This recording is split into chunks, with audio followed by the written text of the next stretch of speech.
All right, guys, Darren from FBA Elite, and welcome back to another video. So in this week's video, we're going to be going kind of behind the scenes with my Amazon FBA business and showing you how and why I've just pretty much just gambled, not so much gambled, close to gambled, £30,000 on stock ready for the rest of this year and Q4. So what I want to do first is go to Alibaba, which is the site we're looking at the moment. And this is where I found my supplier. This is where I do all of my communications with my supplier. And this is where I pay for my orders. And these two orders at the top are the orders that are currently outstanding. When I say outstanding, I mean products that I haven't actually sold yet. So I've invested the money, but I haven't made any sales yet. So I haven't got any of the revenue back or any profit yet. So this first order, which we're looking at here, this was placed towards the end of April. This gives you an idea of what lead times are like with getting these products manufactured and delivered to the UK. So I ordered it around about the end of April. It would have spent probably 4 or 5 weeks lead time to be manufactured, then another 6 or so weeks on the boat because shipping is a bit slower at the moment than it usually would be. So this order has literally just cleared UK customs this week. It's just been delivered to my 3PL yesterday. I'm actually trialing a new 3PL. Anyone that's watched me over the past 6 months or so will know that I've been using Westbound Logistics for my imports and my 3PL services. Unfortunately, I cannot recommend them any longer. I've had a number of issues with them. I don't want to go into it too much in this video, but just know that I am now trialing a new 3PL, and if they're any good, of course, I will let you guys know. But anyone else that's had issues with Westbound, let us know in the comments. As I know from being on the FBA Elite forums, many people have had issues over the past 6 to 9 months with their services. But anyway, back to this video. I just wanted to go through these two orders because this is the point for my business where my business is at maximum exposure, or I'm at maximum financial risk if things go wrong with either my supplier letting me down, or something going wrong with shipping, or something going wrong with my products, or something going wrong with my product listings, or losing my ranks. There are so many potential risks, but you know, I've been selling on Amazon now for coming up 3 years. It will be in September. So hopefully this is the right choice for me and my business, as these products have always sold well before. So hopefully if things go smoothly, they will continue to sell well and I'll have a very good Q4. But you can never guarantee anything with Amazon. So in total, we've got these two orders outstanding. So this one here, which is just, like I say, just been delivered to my 3PL. So I'm going to try and get some of this to Amazon within the next week. And then this one here, which is an order I placed a week or so ago. I've paid the deposit and I'll be paying the settling balance fairly soon.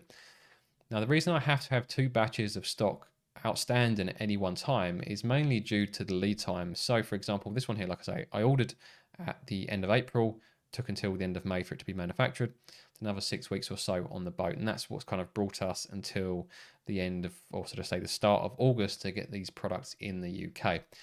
Now, my suppliers told me the lead time at the moment is around 50 days. So we're currently at the end of the first week of August. So for this new order here, by placing the order now at the start of August, I will probably see this, I would imagine, around about the end of October to the start of November. So you can see it's quite a risk investing this much money for such a long period of time, especially considering how quickly things can change when you're selling on Amazon. But this is the market. This is how it works. These type of products do take longer to manufacture and to ship into the UK. If you're selling a small and light product, of course, the risk is much lower. As your lead times are shorter, your manufacturing time will probably be shorter, and you can fly it in a lot quicker than you would if you're shipping something in by sea.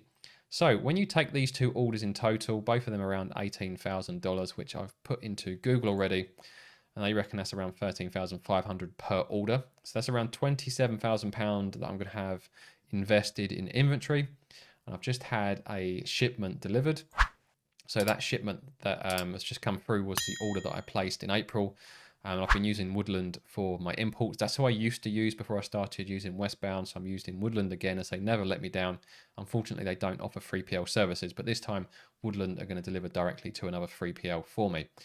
So I paid just over £4,000, well actually £4,300 roughly I paid for shipping on that product, as shipping costs are insanely high at the moment. You can see there, it's £270 per cubic meter. Now, if I was importing this same product at the end of 2020, that would have probably cost me around about £1,000. So that gives you an idea of how much those costs have gone up. So when you add that £4,000 onto the £27 I've got invested in inventory, I've got over £30,000 exposed at risk at the moment to this whole Amazon FBA business. But I'm confident I'll recoup that money and we'll make some profit. It's just going to take time. And this is what is required to keep an Amazon FBA business going. And this is why I wanted to make this video. Sellers need to be aware about the cash flow they need to run an Amazon FBA business. Now, I'm not saying you're going to need £30,000 to start an Amazon FBA business, because you might not be selling as larger quantities, you might be selling smaller products, your lead times could be shorter, so you might only need a few £1,000s. But it's very important to be aware of the fact that quite often you'll be investing in 2 batches of inventory at any particular time. So if you're selling a new product, you'll have the first batch when it arrives at Amazon. You probably won't want to order that second batch straight away until you've actually tried and tested the product to make sure it's going to sell. But as soon as you're a couple of weeks in and that product is selling well, that is when you're going to want to order your second batch. Now, the chances are your first product will go out of stock. Because of that, you have to wait off. But when you've got that second batch there and you know it's selling well, quite often you'll be ordering the next batch before that batch is even cleared through into stock, or even, it's just after it's cleared through into stock. And you have to remember, with all of this, based on selling around about a 30% profit margin, you have to sell around 70% of your stock before actually making real profits as well. So, for example, the stuff that I ordered in April has just cleared through into stock, or will clear through into stock as we go into around mid-August, so another week or so before that goes into stock. And that inventory will last me around about 3 months. So it's around 5 to 6 months for me once I've ordered stock before I actually see real world profits. But once you've got this all set up, the passive income is great, as I've covered in many other videos. So this kind of upfront risk is worth it because the rewards are so great, especially from a passive income perspective. So hopefully any sellers out there, appreciate seeing this behind the scenes, how much money I've got invested, and it gives you a real world example of what you guys might need to do. Just one other announcement before I wrap this video up. On the FBA Elite community, we run a mentorship program. Now, for the first time in about 18 months, we've actually got a slot open up. So if you are interested, go to fbaelite.com. You can either sign up directly using the upgrade box, but what I'd recommend doing is actually messaging me first. So if you go to any of the forums once you've signed up, signing up is completely free. Pick one of the FBA forums. You'll probably see that I've replied to one of the posts, and all you need to do is just hover over my name. I'm going to hover over someone else's name so you can see what I mean, and then click start conversation and just message me the situation you're in, what you'll need help with, and then I can tell you whether that's something I can help you with before you commit anything financially. But I just wanted to announce that, as we usually have a waiting list for the mentorship, so we don't normally advertise it at all on the channel, but we've got one slot open up. So drop me a message to see if I can help you. Also on FBA Elite, we've got the resources section. So if you want some exclusive templates, videos, and discounts, all of them can be found on this section. And there's also a link to the FBA Elite course as well, if you're looking to get up and running as soon as possible. Now, if you are looking to start your own Amazon FBA business, I'm going to pop up a link to a checklist video, and that will give you a good overview of all the things you'll need to do to start your very own Amazon FBA business.